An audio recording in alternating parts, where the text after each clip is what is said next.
अस्सलाम वालेकुम। So this is Bandisha short. Today हम आज बात करेंगे इंशाल्लाह सिलेक्शन या कंडीशन स्टेटमेंट्स की।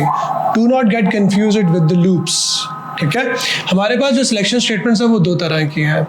एक हमारे पास जो है वो केस एंड केस, और दूसरी हमारे पास इफ़ एंड इफ। इसको याद रखने का तरीका है, if and if selection statement है, केस एंड केस सिलेक्शन या कंडीशन स्टेटमेंट है। याद रखिएगा सिलेक्शन कंडीशन एक ही बात है। इफ की जगह पे केस की जगह पे इफ, और इफ की जगह पे केस यूज हो सकता है। अलबत्ता जो हमारे पास प्रेफरेंस है, प्रेफरेंस की बात करते हैं, तो सिलेक्शन के लिए हम प्रेफर करते हैं केस स्टेटमेंट को, और जहां कहीं पर हमारे पास कंडीशन हो, ठीक है, तो कंडीशन के लिए हम प्रेफर करते हैं इफ स्टेटमेंट को। कंडीशन के लिए इफ, सिलेक्शन के लिए केस। लेकिन सिलेक्शन और कंडीशन स्टेटमेंट दोनों एक दूसरे की जगह पे यूज हो सकते हैं। जनरली हम दोनों को सिलेक्शन या कंडीशन स्टेटमेंट कह सकते हैं। ठीक है, okay. So this is the structure of case and this is the structure of if. इसकी आप पिक्चर भी ले लीजिएगा, यहाँ पे वीडियो को पॉज करके इसको लिख भी लीजिएगा, लेकिन इसी स्ट्रक्चर को हम इम्प्लीमेंट करके दिखाएंगे into a question, so you can understand how these selection statements actually work. Let's move the board. Okay, so this is the example that we have. Example हमारे पास है कि जी हमें एक नंबर इनपुट करना है और हमें आउटपुट करना है कि अगर हमारा नंबर पॉजिटिव है या नेगेटिव। जैसे मैंने उर्दू में बोला, अगर को हम ट्रांसलेट करें तो क्या बनता है इंग्लिश में? इफ। ठीक है, तो इसका मतलब इफ स्टेटमेंट यूज करेंगे, और हम यहाँ पे इस क्वेश्चन को पहले इफ स्टेटमेंट के साथ सॉल्व करते हैं। हम सूडो कोड भी यूज करेंगे और हम ट्राई करेंगे कि फ्लो चार्ट के थ्रू भी आपको एक्सप्लेन करें। एक नंबर हमें इनपुट करना है, तो पहले हम इनपुट कर लेते हैं इनपुट नम। ये स्टेटमेंट चलेगी तो नम वेरिएबल के अंदर एक नंबर इनपुट आ जाएगा। अब इस नम वेरिएबल के अंदर जो भी नंबर इनपुट आएगा उसको हमें चेक करना है कि वो पॉजिटिव है या नहीं है। तो हम एक इफ की कंडीशन लगाएंगे, कंडीशन स्टेटमेंट। अगर नम वेरिएबल के अंदर स्टोर किया गया नंबर बड़ा है 0 से, तो देन को इंग्लिश में क्या बोलेंगे उर्दू में? तो Urdu / Hindi, if num greater than 0 then. तो अगर ये कंडीशन ट्रू हो गई तो हम एक मैसेज आउटपुट कर देंगे। आउटपुट देखो यहाँ पर भी डबल कोट्स के अंदर लिखा हुआ है, तो इसको एज इट इज लिख देते हैं, पॉजिटिव। ठीक है, अगर पॉजिटिव नहीं होगा एल्स, वरना हम आउटपुट कर देते हैं। भाई बताओ क्या आउटपुट करेंगे? नेगेटिव। अगर 0 से बड़ा नहीं होगा तो इसका मतलब छोटा होगा, तो नेगेटिव। और लास्ट में इस इफ को हम क्या कर देते हैं यहाँ पे? And if. चलो भाई, ये हमारा इफ बन गया। अब इसको हमें समझना है, समझने के लिए इसको हम थोड़ा सा ड्राई रन करके देखेंगे। याद रखिएगा कि नम हमारे पास एक वेरिएबल है, जैसे मैथ्स के अंदर वेरिएबल होते हैं। वेरिएबल के अंदर क्या होता है? आप कोई भी वैल्यू स्टोर कर सकते हो during the execution of program या during the solution of any problem in maths. मिसाल के तौर पे जब ये हमारी लाइन चली तो हमने इनपुट कर दिया इसके अंदर 3। नंबर क्या है भाई? 3। अब इस स्टेटमेंट को रन किया, और यहाँ पे स्टेटमेंट में क्या कह रहा है कि अगर नम के अंदर स्टोर की गई वैल्यू, बेटा ये ग्रेटर देन का साइन है, बड़ी है 0 से, तो ये वाली स्टेटमेंट चल जाएगी। तो बेटा ये इफ के बाद ये चीज आपकी कंडीशन है। अगर ये कंडीशन ट्रू हो गई, अगर इस कंडीशन ने ट्रू रिटर्न किया, तो बेटा ये वाली स्टेटमेंट चलेगी। ठीक है, यहाँ पे जो 3 है बेटा, क्या वो 0 से बड़ा है?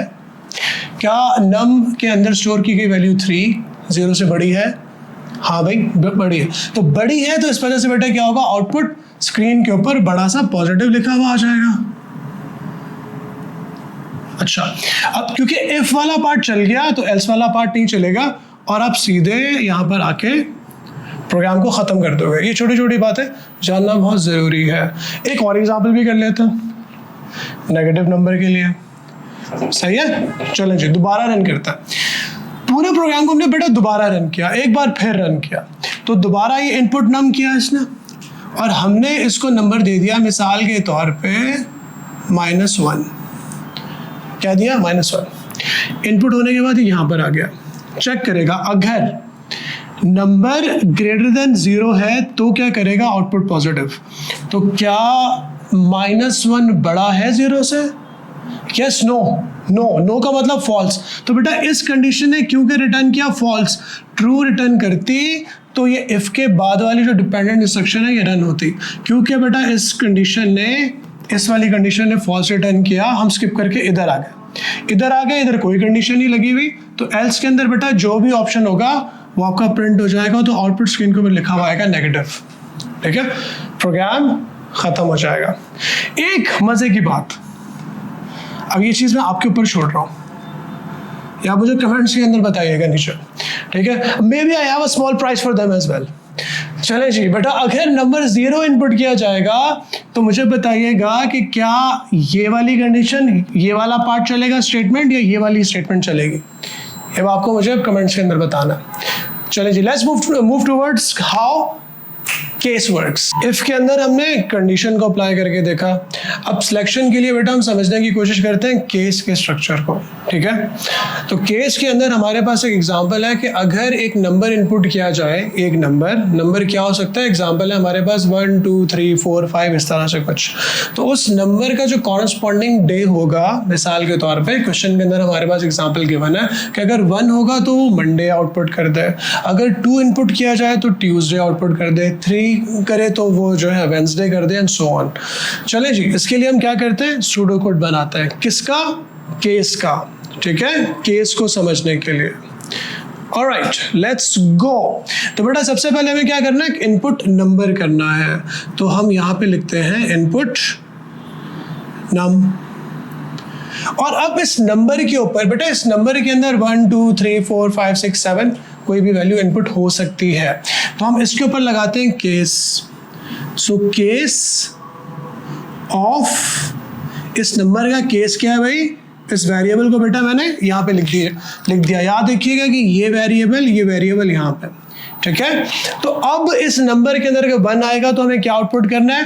केस का स्ट्रक्चर बेटा हम इससे पहले देख चुके हैं, तो इसको हम इस तरह से अप्लाई करेंगे कि अगर इस नंबर के अंदर आ गया 1 तो हम आउटपुट क्या कर देंगे? इसके ऊपर स्टेटमेंट हम आउटपुट कर देंगे, डबल कोट्स में लिख देते हैं, पूरा मंडे नहीं लिखते, खाली MUMON लिख देता है।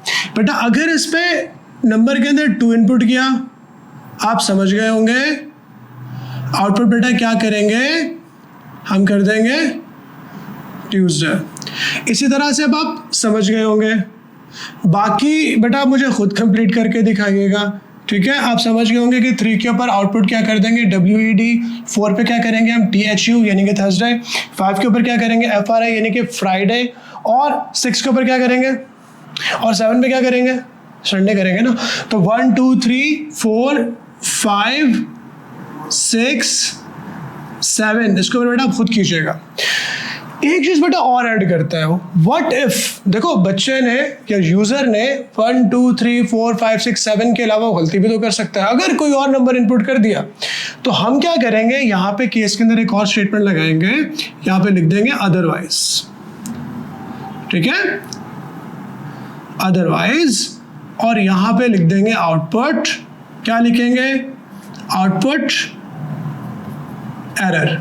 ठीक है, तो अगर 1 2 3 4 5 6 7 के अलावा कोई और वैल्यू, कोई नंबर कुछ और इनपुट करेगा तो बेटा ये मैसेज आउटपुट आ जाएगा एरर। और लास्ट में बेटा इसको हम क्या कर देंगे? And case. अब मैं आपसे कुछ क्वेश्चन करूंगा, उन क्वेश्चंस के आप जवाब देंगे। इसको थोड़ा सा हम डमी रन करके देखेंगे, चला के समझने की कोशिश करेंगे। बेटा नम हमारा वेरिएबल है।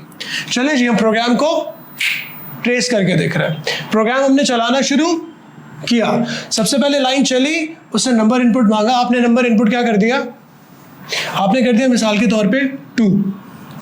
ठीक है, अब ये वाली लाइन चलेगी, वो केस लगा रहा है किसके ऊपर, नंबर के ऊपर, नंबर के ऊपर से केस लगाया, नंबर के अंदर वैल्यू थी 2, उसके पास इतने सारे केस मौजूद है।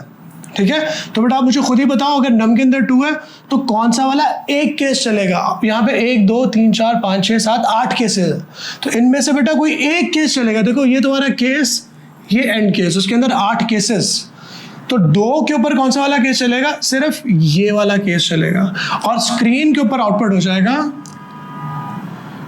ट्यूसडे।